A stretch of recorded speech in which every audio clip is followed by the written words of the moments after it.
Salam hörmətli həmkarlar, hər birinizi xoş gördük. Axşamınız xeyir olsun. Və bugün sizinlə ənənəvi olaraq həftənin ikinci, dördüncü və şənbə günləri saat 21:00-da olan canlı yayımıza başlayırıq.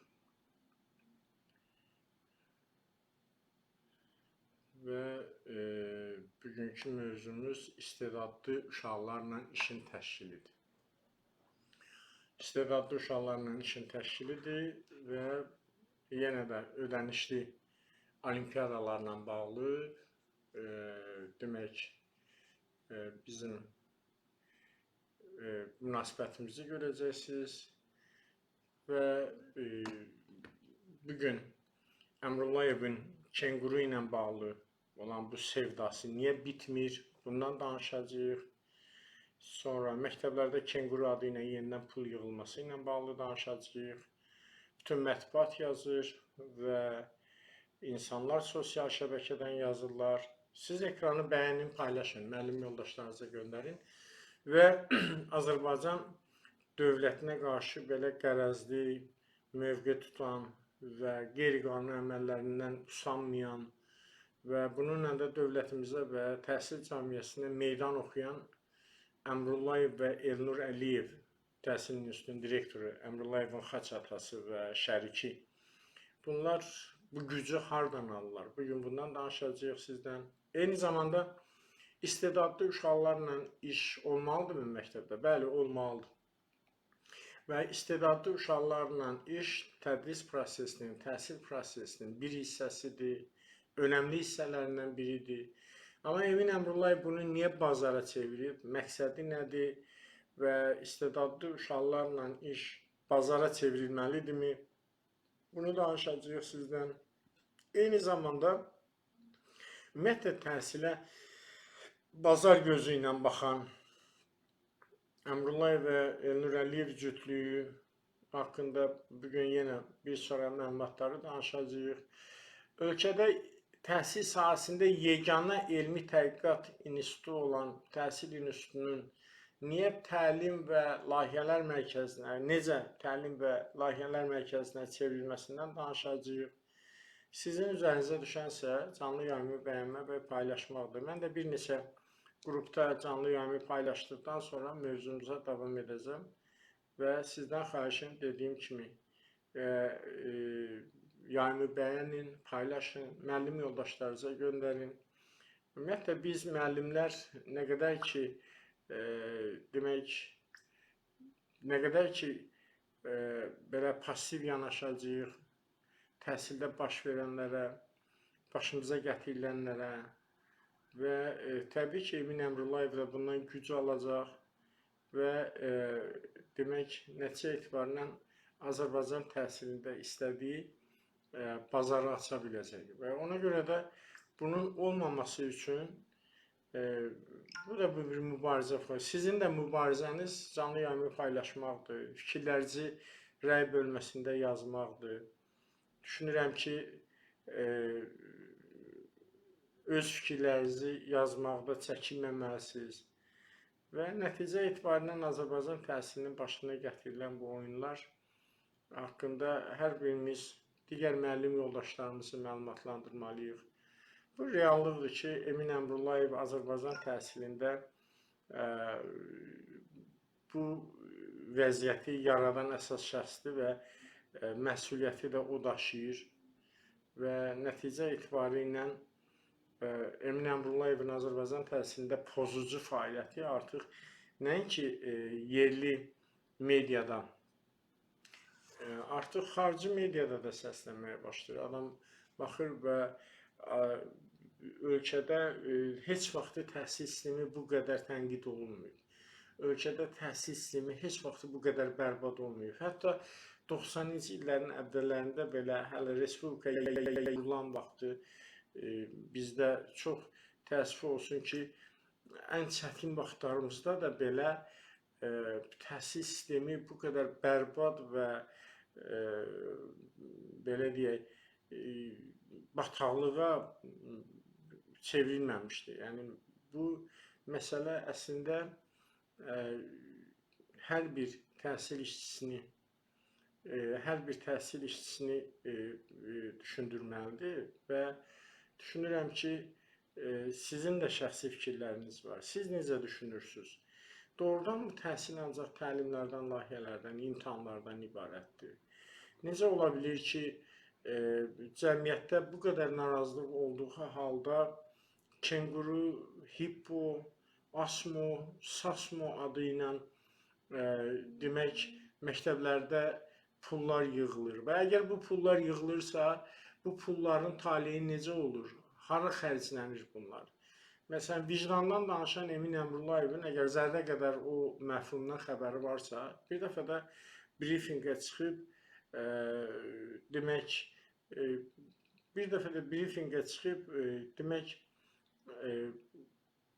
bu pulların nə qədər olmasını, dəqiq məbləğini və həmin pulların təyinatını açıqlayacaq da. Yəni, mən bilirəm o təyinat hardan hara qədər xərclənir, necə xərclənir və Emin Əmrullayev bugün ardıcıl olaraq aldığı mülklər və o cümlədən onun şəriki, həm də xaç atası Elnur Əliyevin sərvətlərinin günü-gündən artması göz qabağındadır. Amma məsələnin başqa bir tərəfi isə ondan ibarətdir ki, məsələn, Emin Əmrullayev bir yaxın adamının, istəmirəm o dərəcədə keçim, məsələn, tutam ki, xaricdə təhsilinə 400 min manat pul xərcləmişdik, yaxın 2 il bundan öncə.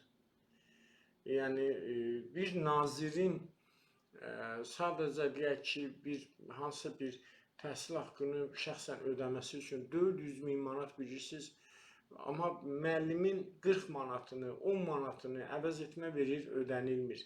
Məktəblər illərləndir ki, direktorsuz, direktor müavinsizdir, biri digərini əvəz eləyir, əvəz etmələr ödənilmir. Məktəbdə dövlət siyasətinin əsas hissəsi olan məktəbdənkənar fəaliyyət, hansı ki, biz bunu bilirik, bu dərnəklərlə ölçülür. Dərnəklərin əvəz edilməsi verilmir və müəllimlər çox yaxşı bilirlər ki, onların, məsələn, istər dərs əvəz etdikdə, istər vəzifə əvəz etdikdə, istər əmək haqqının ödənilməsində o qədər ciddi problemlər yaradırlar ki, necə ola bilir ki, layihələrə bu qədər pullar xərclənə bilir, təlimlərə bu qədər pullar xərclənə bilir, imtahanlara bu qədər pullar xərclənə bilir.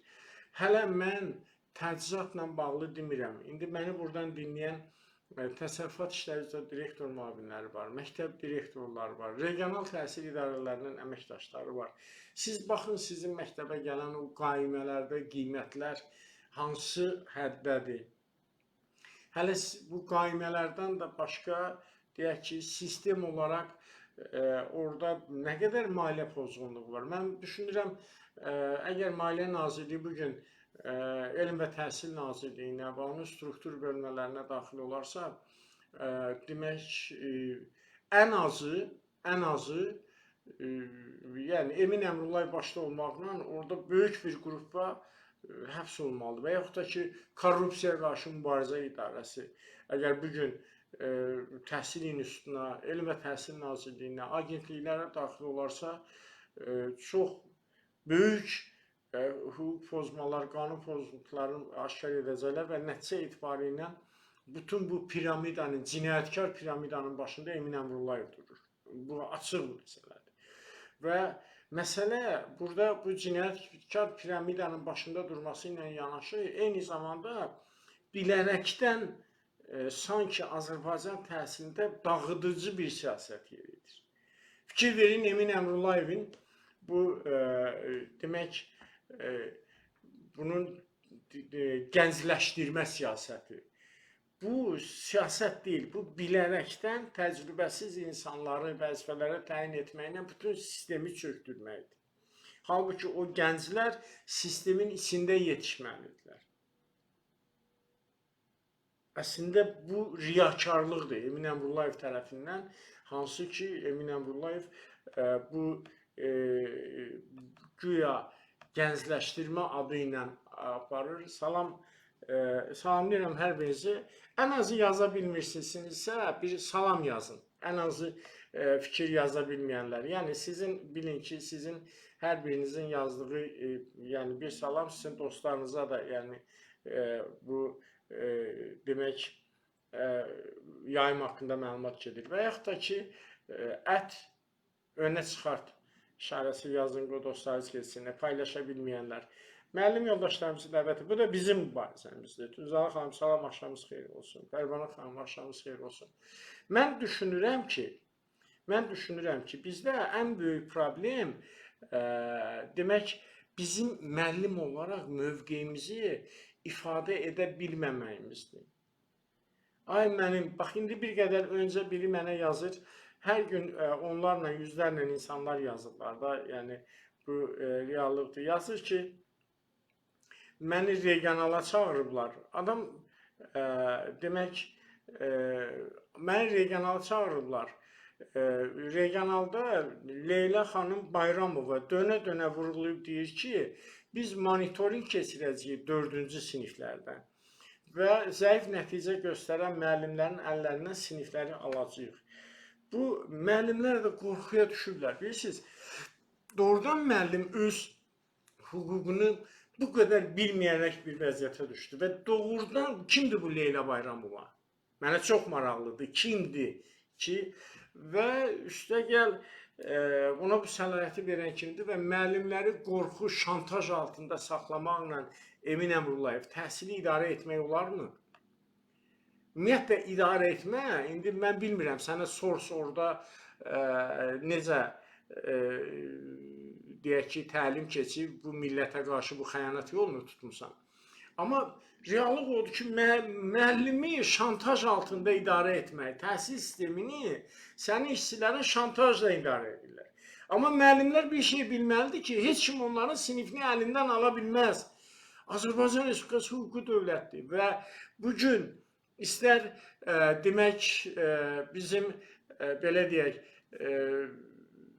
burada deyək ki, əmək münasibətlərinə, dövlət nəzarətinə həyata keçirilən dövlət əmək müfəttişliyi var. Azərbaycan Respublikasında qanunların həyata keçirilməsinə nəzarət edən orqan, prokurorluq orqanı var. Azərbaycanda sizin hüquqlarınızın pozulan hüquqlarınızı bərpa edən məhkəmə sistemi var. Hansı ki, günü-gündən belə deyək, demək, daha da təkmilləşir və son illərdə xüsusilə də məhkəmə sistemində olan islahatlar da göz qabağındadır. Bəs necə olur? Necə olur ki, siz müəllim olaraq özünüzü o qədər zəif aparırsınız ki, kimsə ömründə, yəni sizin bir müəllim olaraq malik olduğunuz dəyərlərin bəlkə 20% özündə daşımayan bir insan, mən tanımıram insanı ki, ən azı müəllimlə belə danışan insanın görünür də, yəni tərbiyəsinə də adam bələddir və idarə etmə qabiliyyətinə də aydın görünür ki, müəllimi şantaj eləyəsən ki, sən demək, müəllimi şantaj eləyəsən ki, gəl, mən monitoring keçirdəcəm. Sənin o monitoring keçirməsinin nəticələri birinci sənin nə dərəcədə idarə etmə qabiliyyətin olduğunu göstərir. Aç, o Leyla xanım Bayramovadır, kimdir və Emin Əmrullayevə deyirəm, aç gözlərini, aç Azərbaycan Respublikasının ümumi təhsil haqqında qanunu oxu yenə.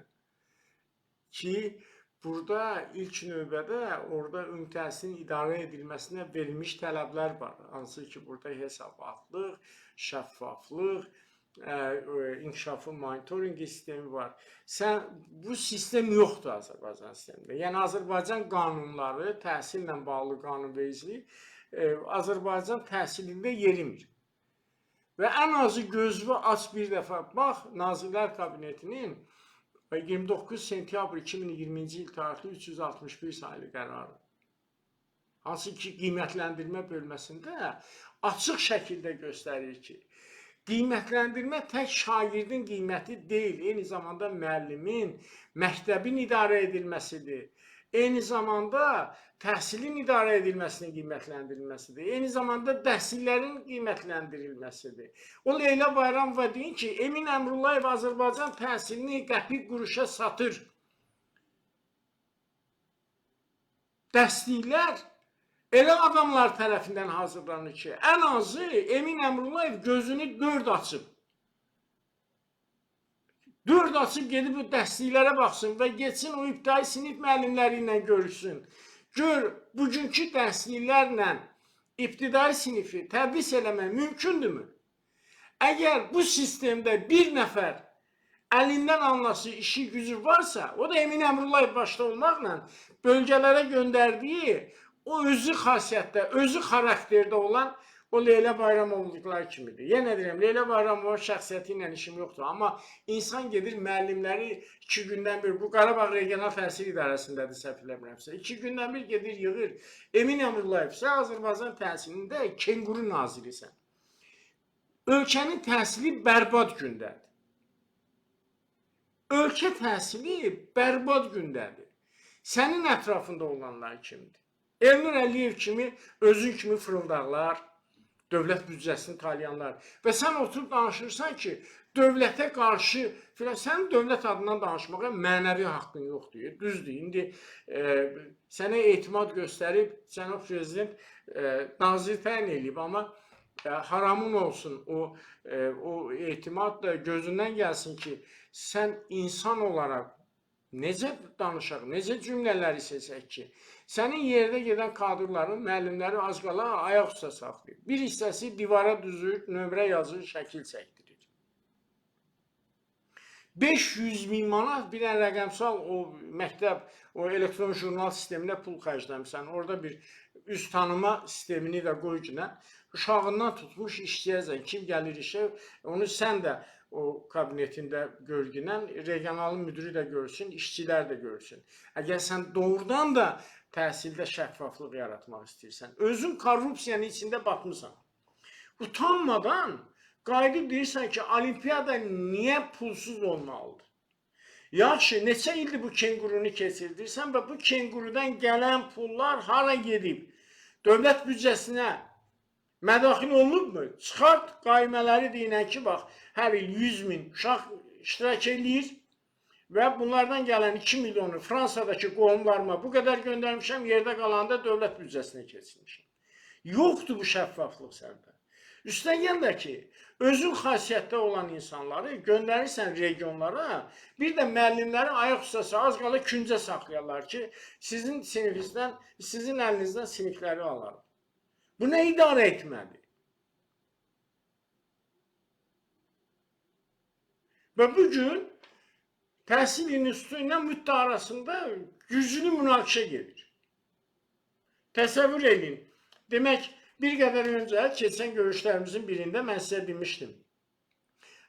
Demək, orada Eşqi Bağırovun imzası ilə məktəblərə bir məktub getmişdi. Eşqi Bağırovun Emin Əmrullayev və Elnur Əliyev cütlüyünə etirazıdır bu.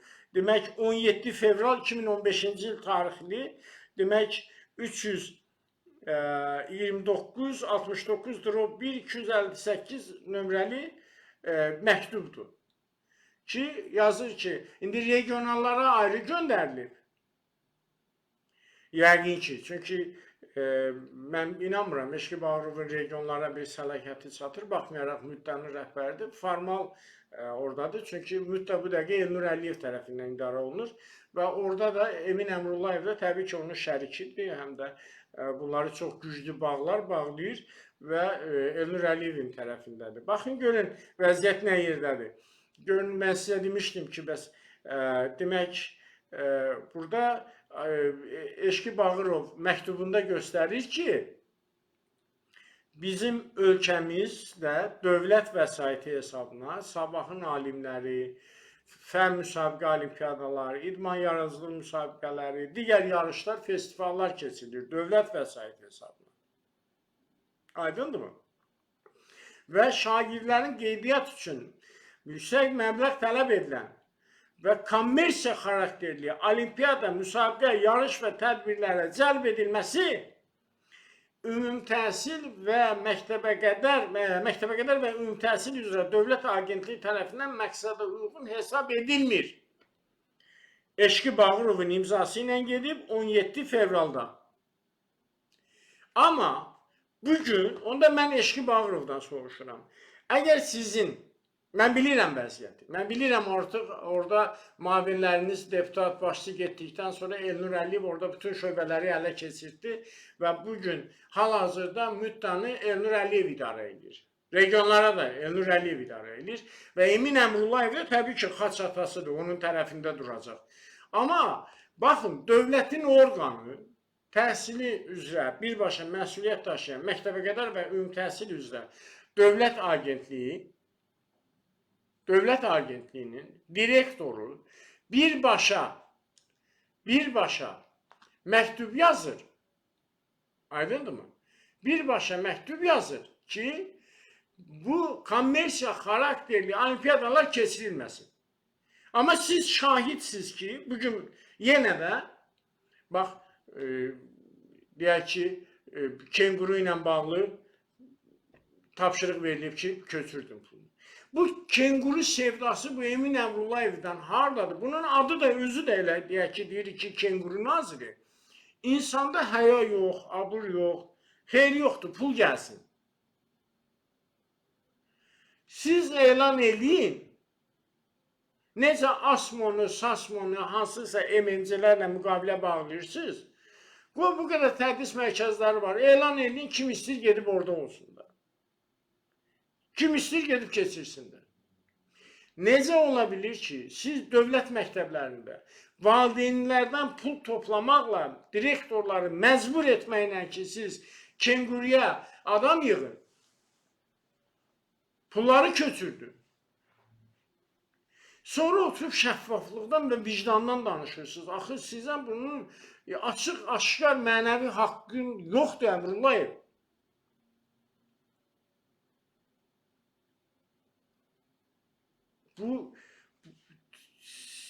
Sən dövlət naziri statusunda adamsan. Adam oturur, fikirləşir. İndi deyək ki, o təqdimatını verdilər, amma məsələn, deyək ki, cənab prezident etimad elədi və bu etimadı da bu 5 ildə darmadağın elədi.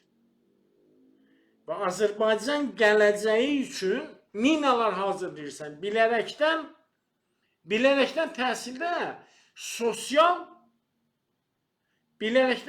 təhsildə sosial narazılıqlar yaradırsan.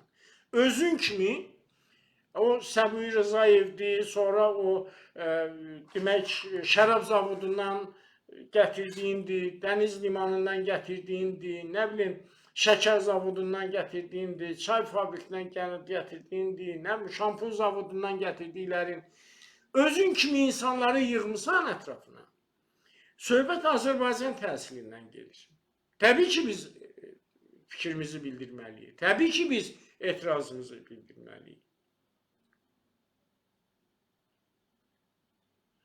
Bu Azərbaycan üçün bu hara gedəcək? Yəni bugün ümumiyyətlə bütün cəmiyyətlərdə bilirsiniz, xüsusilə də səhiyyə və təhsil ən həssas bölgələrdən biridir. Bugün təbibin icbari tibbi sığortanı tətbiq etməklə səhiyyədə olan o sosial narazılıqların böyük bir hissəsinin qarşısı alınır.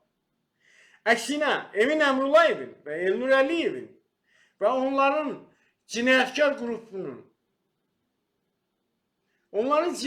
qrupunun Azərbaycan təhsilində bilərəkdən yaratdığı xaos nəticə etibarı ilə günü-gündən təhsildə narazılıqların artmasını gətirib çıxardır. Günü-gündən. Aydındır mı? Bax, məsələ burada budur. Və ümumiyyətlə sual olunur ki, sizin demək,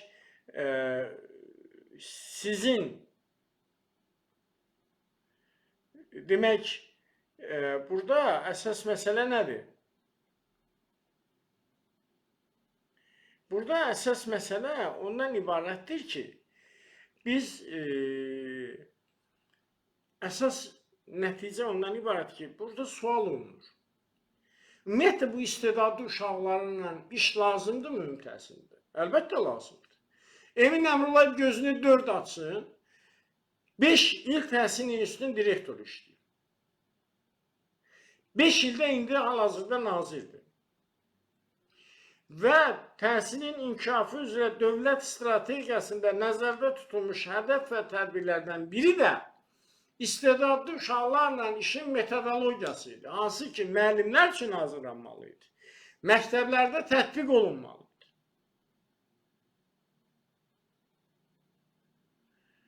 Təhsil inkişafı üzrə dövlət strategiyası 2013-cü ildə qəbul edildi. Onun fəaliyyət planı da demək 2015-ci ildə tətbiq olundu. 10 il keçib üstündən. Bu 10 ilini məhz Emin Əmrullayevin təhsil institutunda olduğu, direktor və nazir olduğu dövrə gəlib düşür. Yaxşı, sən Emin Əmrullayev olaraq, əgər sən düşünürsənsə,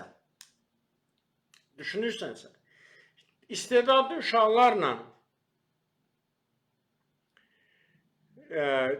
demək, istedadlı uşaqlarla işin təşkili ilə bağlı. Bu 10 ildə bu qədər uşaqlardan bağlı, elə təkcə Kenqurudan ildə 2 milyon pul oğurlayırsan. Hippo ödür sənə, ASMO ödür, SASMO ödür. Bütün işin layihələrinin bir hissəsi istedadlı uşaqlarla bağlıdır. Əvvəl olimpiyadalarda şəffaflıq yarandı. İstedadlı uşaqlarla işdə şəffaflıq yarandı və nəticə sonda gəldi. Daha sonra nə baş verdi?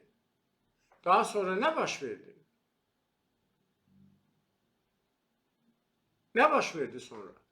Sonra da o baş verdi ki, bunu biznesə çevirdi, pula çevirdi. Amma indiyə qədər siz demək, baxın, sizin özünüzün deyək, burada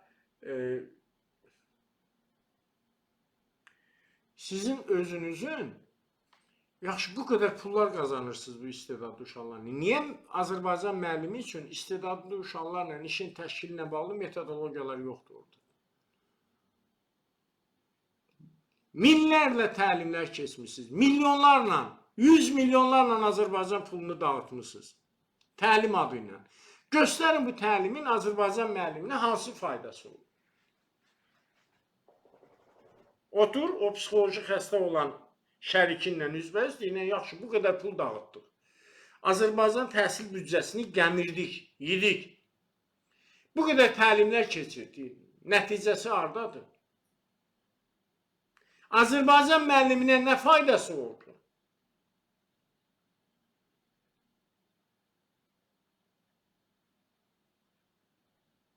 Bu qədər layihələr keçirdik. Nəticəsi nə oldu? Heç yox. Grant müsabiqəsini elə götürək. Orada burada çıxarılan oyunlar, hoqqalar, maxinasiyalar, korrupsiyaları, bunları hələ danışmıram. Bunları bilirsiniz. Yaxşı, həyata keçən layihələrin təhsilə nə faydası var? Hansı faydası oldu? Bunun qiymətləndirməsi necə keçirdi? Bunun davamlılığı necə təmin olundu? Bu işlər görüldü mü? Görülmədi. Niyə? Çünki əsas məsələ orada olan o pulu silmək, mənimsəmək idi. Ondan sonrası nə olacaqsa olsun. Bugün sistemdə işləyən təkcə ümumi təhsil məktəblərinin direktorlarının 90%-i son 10 ildə təyin olunan məktəb direktorlarıdır. Yaxşı, kütləvi şəkildə məktəb rəhbərlərini bu dərəcədə dəyişmək. İl ərzində mən sizə saymışım da 300 imtahan, test, müsahibə və esse. Yəni bir dənə 500 plus-də də esse. Təkcə ümumi təhsildə 380-ə yaxındır bunların sayı. Yaxşı, il boyu 380-ə yaxın, indi yarı bölək, 160. ya 190, lap deyək ki 150 imtahan olsun. Ki imtahan keçirdirsiniz. Bugün bəs niyə təhsildə vəziyyət düzəlmir? Axı 90% sizin vaxtınızda təyin olunan direktorlardır. Son 10 ildə təyin olunan direktorlardır. Məsələnin başqa bir tərəfi. Son 10 ildə pedaqoji kadr hazırlığında hansı addımlar atdınız? Bütün işiniz bir kitab üzərində bir biznes layihə qurmaqdır. Hamı bilir ki, müəllimlərin işə qəbulu və yer dəyişməsi, sertifikasiya və s. bir kitab var, bu kitabı almaq lazım. Və hər ildə rahat bir 100-150 min tiraj vurdur. 4-5 manatlıq kitab 20 manatdan yuxarı satılır. 18-22 manat aralığında satılır. Və bu qədər, yəni hər şeydən siz ancaq daşımaq, qazanmaq. Bu qazancı siz niyə təmiz vicdanınızla eləyə bilmirsiniz? Dövlət büdcəsini uğramaqla eləyirsiniz və üstəgəl də dövlət adından danışırsınız. Bugün bu dövlətin düşməni sizsiniz, yoxsa sizin eybəcər, çirkin oyunlarınızı açan, ifşa eləyən Elşən Qafarovdur. Bugün bu dövlətə düşmən mövqe tutan sizsiz. Və mən yoxsa Elşən Qafarovdur. Yox, mən başa düşə bilmirəm. Emin Əmrullayev nə vaxtdan dövlət olub? Bu insanlar güzgüdə görüb özünü şirə oxşadan varlıqlar kimi özlərini bir də hələ utanmadan həyasızcasına dövlət adlandırırlar.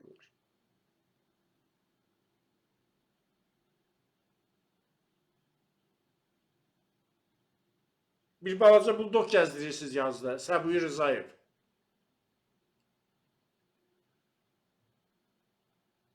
Yəni, bu insanlar nə vaxt təhsil adamı oldular? Nə vaxtdan təhsillə bağlı qərar verəsi hala gəldilər? Yaxşı, istedadlı uşaqlarla işdə bu qədər istedadlı uşaqlarla işdə bu qədər maxinasiyalar eləyən insan, fırıldaqlar eləyən, Azərbaycan təhsil büdcəsini dağıdan insan nə vaxtdan dövlət adamı oldu? Dövlətin sizlə gördüyü işlərin və sizə xərclədiyi o vəsaitlərin, aydındırmı? O vəsaitlərin heç biri, yəni o dövlət vəsaitlərini siz bu şəkildə uğramaqla təbii ki, o sizə də qalmayacaq. Təbii ki, burnunuzdan gələcək. Və sizin ən azı dövlət adından danışmağa mənəvi haqqınız yoxdur. Bu dərəcədə olası deyil. Aydındırmı? Bu qədər olmalı deyil. İndi burada məsələnin başqa bir tərəfi nədir? Yaxşı, düşünürəm özümdəki. Lap Emin Əmrullayev üçün deyirəm ki, nəsə bir yaxşı tərəfini düşünün. Maraqlıdır bu insan nəyə görə bu insan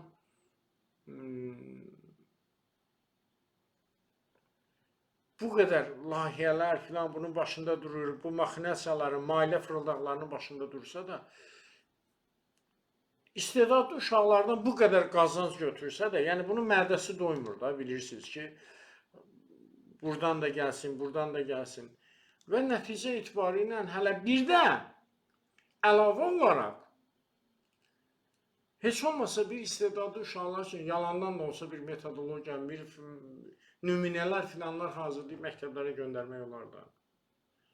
Azərbaycan müəllimini aşağılamaqla, üstəgəl bir də regionlarda o öz xarakterində olan insanlarla bir də götürüb insanları qorxutmaqla, şantaj eləməklə, müəllimi idarə eləmək olar. Ümumiyyətlə, sənin öyrəndiyin o idarə etmədə yazılıb mı bəyəm? nazir və onun birbaşa tabeliyində olan şəxslər şantajla sistemi və sistemdə olan təhsil verənləri idarə etsinlər. Bu nə yanaşmadır? Və bu cəzasızlıq hissi sizdən hardan formalaşır? Hardan fikirləşirsiniz ki, bu dövlətə və təhsil cəmiyyətinə, təhsil cəmiyyətinə, təhsil prosesinin tərəflərinə siz meydan oxumaqla cəzasız qalacaqsınız.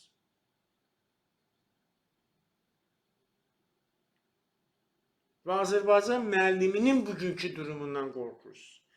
Görürsünüz, hətta paylaşmağa belə qorxurlar. Bir də mənim 1 saat dərsimi kəsərlər. Mən 7-8 il bundan qabaq diaqnostik qiymətləndirməyə görə dərs bölgüsünə aparılanda etirazlarım buna görə idi ki, Azərbaycan müəllimi gəlib müəllim yoldaşının 1 saatına göz dikir. Məndə sertifikasiya balı yüksəkdir, onun dərslərini alın verin mən.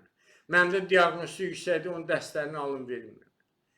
Amma mən müəllimliyi seçəndə 20 il bundan öncə belə deyildi. Hansı ki, o 20 il o təhsil sistemində yetişənlərdən biri də Emin Əmrullayev, sənsən. Ki, gözündən gəlsin bu dövlətin sənin kimi xain insanlar üçün gördüyü o zəhmət, o vəsait. Ki, deyirsən, nə olub 20 ildir də, cəmaət nə baş veribsə 20 ildə olub. Ona görə mən vəziyyəti düzəldə bilmirəm. Bu 20 ilin 10 ili təhsil birbaşa Emin Əmrullayevin adı ilə bağlıdır.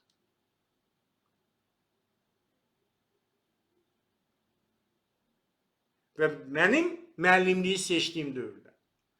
Bizim vaxtımızda isə müəllimin qarşısına qalardı. Müəllim xəstə olan, evində problemi olan müəllimin dərsinə girərdi, çalışardı ki, onun dərsini desin, valideyn narazı qalmasın. Bugün müəllim xəstələnir, eyni ixtisas üzrə müəllim gözləyir ki, bəlkə öldü, dərslərini verirlər 3-4 aylığa mənə. Zaten bilir ki, ilin sonunda onu vakant çıxaracaqlar. Azərbaycan müəllimini bu vəziyyətə gətirdiniz. Və ona görə bugün sizin şərikləriniz, sizin regiona göndərdiyiniz eyni xarakterli insanlar. Ona görə Azərbaycan müəllimin başında nə qoz istəyirlər, sındıra bilirlər. Nə istəyirlər, eləyə bilirlər. Birinci növbədə Azərbaycan müəllimini oradan, özündən, o mənbərindən çıxartdı. Ona görə bugün LGBT-ni və feminizmi dəstəkləyən qeyri-hökumət təşkilatlarının rəhbərlərini, vaxtilə hansı ki, xaricdən xüsusi təşkilatlar, orqanlar tərəfindən maliyyələşdirilir, gətirib Təhsil Nazirliyində idarə müdürü, aparıcı vəzifələrə qoyursan. Vəzifəyə qoya bilmədiklərini isə dövlət büdcəsindən, təhsil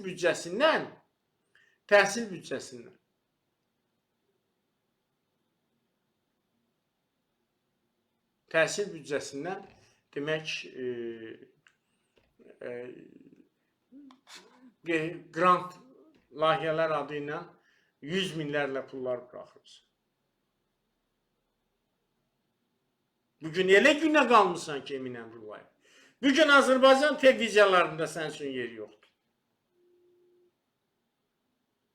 Öz maliyyələşdirdiyin, təhsil ilə 2024-cü ildə 29 min, 25 min layihə ayırdığın saytə çıxırsan, mən müəllim direktorun emosional fikirləri var, müəllim olmaq çətindir və güya günahlarını yumaq istəyirsən, əslində bu yuyulan günah deyil. Sənin günahlarının yuyulan yeri bir yer var. Əmrullayev, Kürdəxanım və Azərbaycan cəmiyyətinin başına, Azərbaycan təhsilinin başına gətirilən və Azərbaycan dövlətinə, Azərbaycan xalqına qarşı tutduğun xəyanət yolunun bir yolu var, o da həbs və indiyə qədər büdcədən gəmirdiklərini sonuncu qəpiyinə qədər hesablayıb geri qaytarmaq.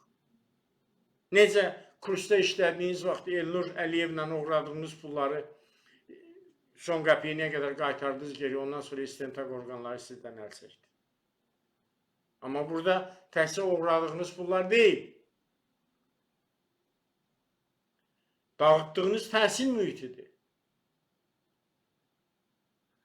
Bugün Azərbaycanda orta hesabla orta məktəbləri çıxsaq, məktəbə qədər və ümumi təhsil məktəbləri, məktəbdən kənarları çıxsaq, bizim nə olsun çox, elə təkcə orta ixtisas, ali təhsil, peşə təhsil müəssisələrinin sayı 200-ə yaxındır. Və ümumilikdə 300 min təhsil alan oxuyurlar. Və ümumi təhsildə isə 1.700.000 şagird oxuyur. 4.000-dən yuxarı olan məktəblərdə. Məktəbə qədərdə isə yalandan orada rəqəmlər səsləndirirsiniz. 100.000, 50.000, yalan deyirsiniz. İcma əsaslı məktəbə qədərə 3 il, 5 il bundan qabaq sistem o layihə yarandığı gündən qoşulanları hər il təqdim edirsiniz. Və cəmi 17-18 min civarında təhsil alan var. 2000'ə yaxın, 1950 məktəbə qədər təhsil müəssisəsində. Və bugün ümumi təhsil pilləsində, istər məktəbə qədərdə, istər orta ixtisas, istər ali təhsildə, istər peşə təhsilində, göstərin təhsildə hansı uğurlar var son 5 ildə. Deyəcəksiniz, filan layihəni tətbiq etdik. Layihədə pul qazanmışsın. Filan təlimləri keçdik. Bu təlimlərin, bu layihələrin, deyəcəksiniz, bu qədər imtahan keçirdik. Bu imtahanların təhsil sisteminə hansı faydası oldu? Fevralın 6'sında jurnalistlərin birinə dedi ki, Azərbaycanda bir uşağa 700.000 manat, sonra dedi 400.000 manat. Bunu biz sizdən müzakirə eləmişik. Ölkənin təhsil naziri bilmir ki, ölkənin ən çox təhsil alanın oxuduğu ümumi təhsildə bir şagirdə orta hesabla nə qədər çıxır, vəsait çıxır. Bu şagirdlərin pullarını, bunların haqlarını mənimsəyə bilirsən, dağıda bilirsən və fevralın 6'sından söz vermişdi ki, bir neçə günə hesablayıb deyəcəm ictimaiyyətə. Bugün martın 16'sıdır. 40 gün keçib. 40 gün keçib, Emin Əmrullayev, hələ hesablayıb qurtara bilmirsən.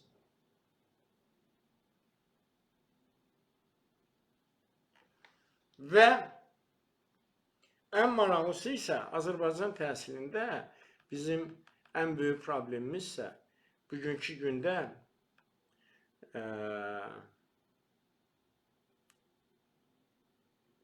bax görün burada yazırlar. Kenguru müsabiqəsinə qeydiyyat məcburidir. Həm Gəncə Daşkəsən regional təhsil idarəsində baş verir. Hər sinifə 2 şagird plan vurublar. Təsəvvür edirsiniz. Emin Əmrullayev. Sinif rəhbərləri ödənişi edə bilməyən şagirdlər üçün əmək haqqını tutacaqlar. Yəni hansı hər sinif rəhbərinə fikir verirsiniz. Hər sinif rəhbərinə 2 uşaq tapşırıblar. Əgər bu valideynləri razı salıb 20.000 manatı Emin Əmrullayevin xərcliyi üçün yığmasalar, sinif rəhbərlərinin əmək haqqından tutulacaq deyir. Sonra da utanmadan da Emin Əmrullayev deyir ki, niyə pulsuz olmalıdır? Təsəvvür edirsiniz. Sonra da deyir ki, niyə pulsuz olmalıdır? Bax, budur Emin Əmrullayevin iç yüzü. İstedadlı uşaqların adı altında Azərbaycan təhsilində olan maliyyə fırıldaqları, cinayətkar qrupun əməllərindən danışdıq. İnsan sevdasını salıb kenguruya, adını qoyub kenguru. Təkcə kengurudurmu?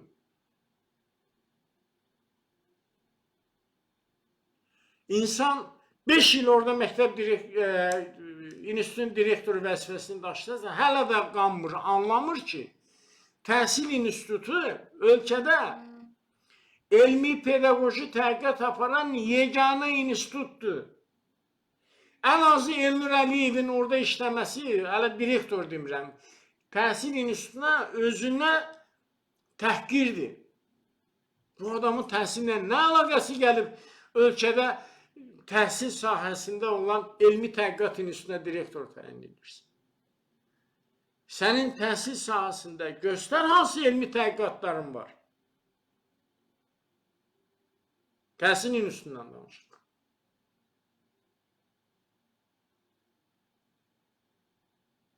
Və bu baxımdan düşünürəm ki, doğrudan da Emin Əmrullayevin Azərbaycan təhsilində apardığı çirkin oyunlar, üstəgəl Təhsil İnstitutu və Elnur Əliyevin müddəini artıq ələ keçirtməsi, təbii ki, dövlət orqanlarının nəzarətindən kənarda qalmaz. Mən inanıram ki, tezliklə Maliyyə Nazirliyi, Korrupsiyaya qarşı mübarizə idarəsi, hüquq mühafizə orqanları Təhsil İnstitutunda və Elm və Təhsil Nazirliyinin struktur bölmələrində müvafiq addımlar atacaqlar və orada demək Emin Əmrullayev başda olmaqla bir dəstə oğru, dövlət büdcəsini talayan və bu cinayətkar şəbəkəni aşkar edib vəzifədən uzaqlaşdıracaqlar. Yolu budur. Və mən buna əminəm ki, bu ən yaxın vaxtlarda olmalıdır. Çünki bu insan doymur. Təsəvvürsünüz, bütün saytlar yazır. Bütün insanlar yazır ki, Kenguru Olimpiyadasına zorla pul yığılır. Emin Əmrullayev. Emin Əmrullayev durur, həyasızcasına hırıldayır orada, deyir ki, niyə pulsuz olmalıdır? Bu insanın, mən oturub fikirləşirəm, bunun əqlində problem var. Bunun əqli düşüncəsində problem var bu insanın. Zaten bunun psixoloji xəritəsini çizəndə hiss olunur varıdır. Amma bu dərəcədə də yox. Və sən özün bu şəkildə olduğun halda gözünü valideynin 20 manatına dikdiyin halda sən təhsil sistemində idarə etmə orqanlarında işləyən direktor, direktor müavini, regional təhsil işçilərinin və müddəani işçilərini necə şəffaf işləməyə çağıra bilərsən? Özün çirkəb içindəsən və utanmadan da bunu boynuna alırsan və davam edirsən. Yaxşı, bu sistemdə işləyənlər necə? Onları necə şəffaf işləməyə çağıra bilərsən?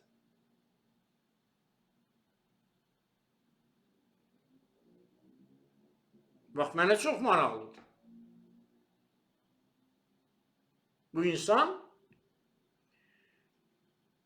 bunun atdığı addımlar, mən sizə keçən görüşlərdə demişdim.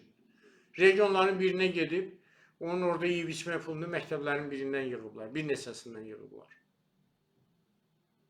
Restoranda qalan borcu, regional müdürü direktorlara deyib ki, gedin o borcu bağlayın. Direktorunda bu kadar pulu olmadığı üçün gəlib müəllimlərə deyir, müəllimlər yığıb, bir neçə ayda müəllimlər yığıb. Bu nə deməkdir? Bu nə nazirdir? Bu nə nazirdir?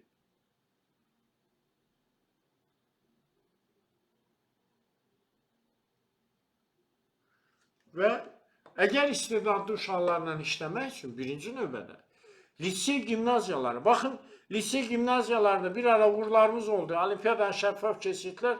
Sonra artıq burada Lütfüzadə